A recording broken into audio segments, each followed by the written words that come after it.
Hello Rebrand gang, and welcome to episode 33 of Rebrand Everything. If you read design blogs or read the design news or anything like that, you will probably have seen in the last couple of weeks Lotus have had a new logo which has caused a little bit of a stir on social media. So because of this, it got me thinking maybe I should have a look at the Lotus brand and create 5 new alternative logo options. Let's do it.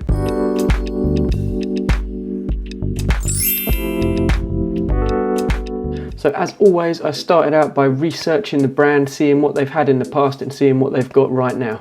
So they use this logo which is super recognizable in the car world. It's a circle with like a triangle lozenge inside with this strange selection of letters at the top in this sort of icon on its own. And that actually stands for ACBC, which is the founder's initials. So if we're going to break down the differences between the 2010 logo and the 2019 logo, you can see that they've completely removed the outer border, which was like that chrome effect. They've also removed that from the inside triangle.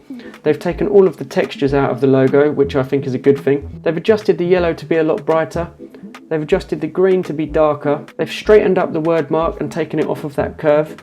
And they have recreated the ACBC icon in a much more simple sans serif way, removing all the serifs, and also they've removed all the serifs and used a completely different font for the actual word mark itself. So I do like this logo, but I've seen some other comments online with people fighting the other case, saying that they feel like it's been stripped of its distinguishing characteristics, and they see that them serifs have been removed and they feel like it's lost a bit of its heritage, and also a little bit of its like luxury feel. But then I look back a little bit further in the logo history, and if you look at 1968 and earlier, you actually see that they use a sans serif font there. So if I was kind of playing devil's advocate, I would say like maybe by using the sans serif logo now, they've actually restored some of the original like older heritage, and it just so happens that that's back on trend in 2019. One thing I just can't get my head around on are the colours. They've somehow made a yellow that actually manages to look cold and also overly bright, which seems to lack any of the subtlety and sort of warmth of the original or older logos. And then also combining that with that, again, cold and dark green just feels a little bit dead to me. So what did you think? Do you like the new logo that they've got? Do you prefer the old ones? Let me know in the comments below. So anyway, for this episode of Rebrand Everything, let's just pretend like they are rebranding again,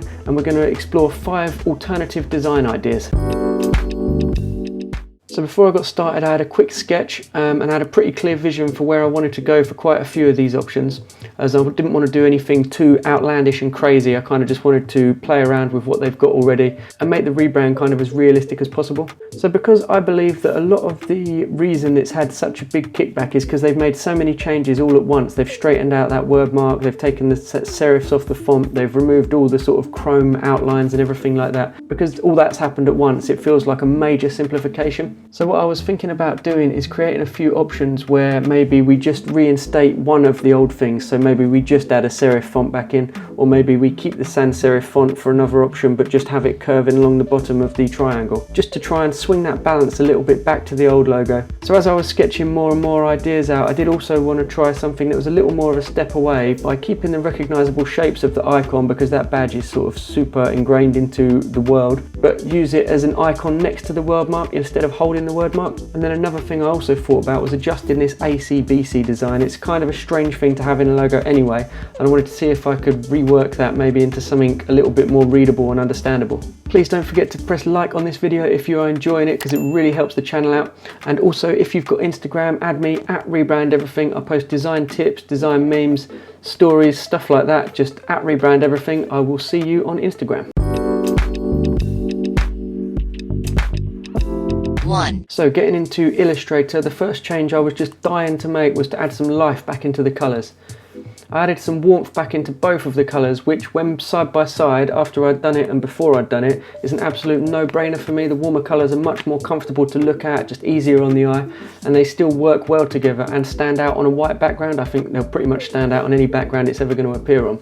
And I just feel pretty strongly that these warmer colours are just better than what they've got now. So the main idea for this first concept was to tone down the updates by reinstating the curved text that the previous logo had. To do this, I started looking at the warp options in the effects menu, and I was kind of thinking of warping that text into position, but this was messing around with the balance of the font because it was actually bending like the internals of the font as well, not just the baseline. It was kind of ruining it, so I changed my plan.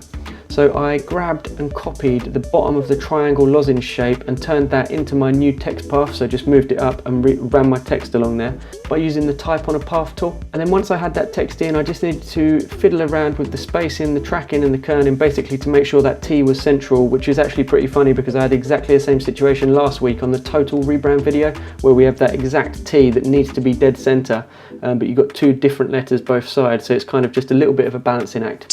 So I feel so strongly that my new colours are preferable that I made swatches for them. I didn't want to have to keep changing the colours, so I just thought chuck them in the swatch palette and just then I've got them there for easy access. So the big idea behind option 2 was to keep the text straight within the lozenge but return it to a serif style font. Again, just trying to swing that balance between the old one and the new one. And maybe bring back some of that luxury feel. So I was trying to identify some key features from the old logo and like looking at the tail of the S to see if I could find a font that was the same basically. And I couldn't find the exact font, and I even googled it and I couldn't find the exact typeface for that.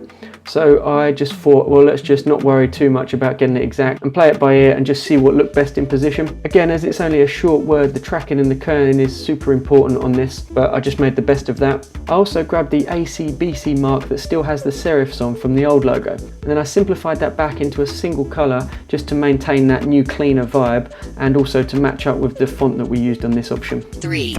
So for option 3, I wanted to make some more bolder changes and be a big brave designer boy and break the confines of the current logo. It could be a dangerous move for a company that's badge is so recognisable, so I was kind of thinking about this and had to bear it in mind to make sure that when you look at it, it's still instantly recognisable, as that is the absolute key part of the rebrand. I thought that we could use the ACBC icon inside the circle and triangle icon, so we are retaining all the aspects of the old logo whilst making it a lot easier to work on websites because the text is out to the right hand side. We haven't got that problem where when you use a logo that's like circular or square, as soon as it's in the header of a website it kind of ends up tiny.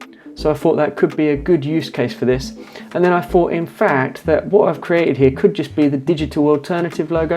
And if they were worried about not having the actual manufacturer name in the badge on the actual car, then they could still use the logo with the word mark inside the lozenge on the car badge itself. I also, on this option, looked at some alternative sans serif, but once I actually laid them all out, I just preferred the style similar to what they use in their latest logo, as it fits quite well with the shapes and also the ACBC icon. 4. So I started out option 4 wanting to see if I could create a cool ACBC icon to replace that current one that they've got. My thinking was that the current one, I couldn't really tell what it was until I looked it up and I couldn't really read it. And I just thought maybe I could make that a little bit clearer. So I switched on Snap to Grid and got to work trying to make something that looked balanced and was also a little bit easier to read. After quite a lot of fiddling around, I had something that I thought looked alright, so I tried using it within the logo, but to spice things up a little bit, I wanted to change the shapes and layout to something a little bit more straight and geometric rather than that sort of curvy, sort of loose lozenge look that they've got before. So once I had it in position, I didn't actually like the fact that I could read the letters clearly. It was kind of taking emphasis off the word Lotus. I'm almost thinking that maybe you shouldn't need to read it at all. It's kind of just the little recognisable mark after a while.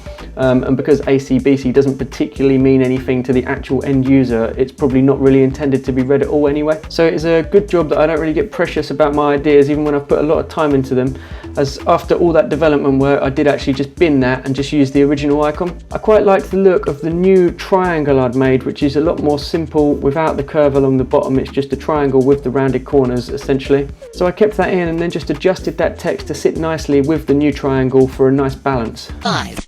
So for option 5, I wanted to ditch my previous ideas of what the logo should be or how it should look and simply look at the current range of cars that Lotus actually have out on their website and try and create something that captures the essence of that. So Lotus cars are small, light, nimble and fast, so I wanted to think about creating a logo that sort of summed that up. Instead of all caps, I did use upper and then lowercase letters, not only to be different from the other options, but also to try and create a feeling of like light and nimble text as opposed to like a big, heavy, bold headline. So obviously I was trying to keep it simple and balanced as usual, just doing the minor spacing tweaks and trying to get all the gaps looking clean and precise.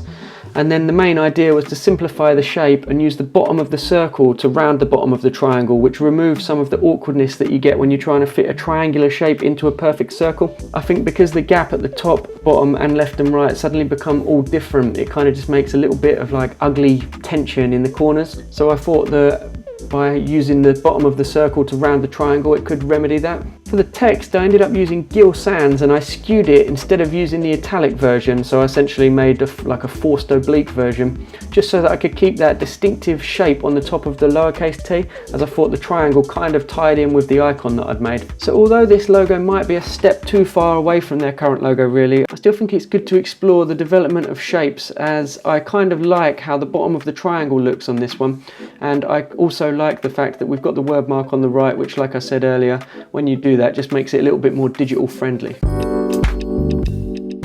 Okay then, Rebrand gang, just before I show you them final options, I just want to remind you to press the little button up here and vote for your favourite option, then head straight down to the comments and let me know why that was your favourite and what you think of the video in general. If you like this video, please remember to press like, and if you want to see a video like this every single week, every Saturday, press subscribe and put the little bell on if you want to get a notification every time I upload. Okay then, Rebrand gang, let's see them final options.